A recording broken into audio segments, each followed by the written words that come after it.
marié à une Québécoise, un Camerounais expulsé du Canada. Il était venu vers 2018 en qualité de touriste et devant le manque d'opportunités, il opte pour une demande d'asile. Il obtient quelque temps après un permis de travail ouvert. Bien estimé par son entourage et son patron, bon vivant et serviable, il finira par rencontrer une femme québécoise qu'il épousera ensuite. Le couple vit en bonne harmonie, surtout avec la venue d'un petit garçon qui illuminera leur foyer. Tout semble rouler sur des bonnes roulettes, l'épouse entamera la procédure de parrainage, il fallait attendre près de 3 ans pour que le MIFI délivre le CSQ, preuve d'acceptation de vivre au Québec. Il ne restait qu'à notre ami de soumettre sa demande à l'IRCC pour l'obtention de sa résidence permanente, mais ce qui devait être une formalité est devenu un cauchemar.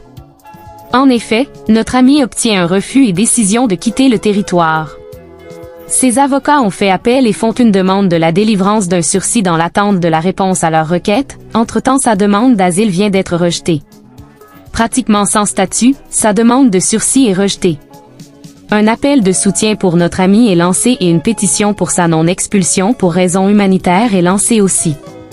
Stressé sur son sort, voilà que notre ami est convié à une entrevue avec l'IRCC pour le traitement de son dossier.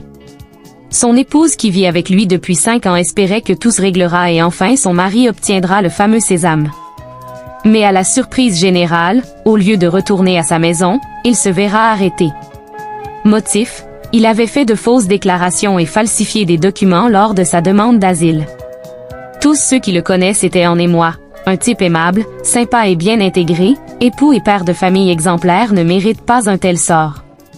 L'IRCC n'a pas pris en compte son intégration, sa famille qu'il sera forcé de la quitter et ses années passées au Canada. Sa demande d'asile lui a joué un sacré coup. Surtout faites attention à vos déclarations quelle que soit la démarche à entreprendre car l'IRCC semble intransigeant dans ses décisions. Vous êtes des milliers à nous regarder, mais peu nombreux à vous abonner. Encouragez-nous par un abonnement, un partage et un commentaire.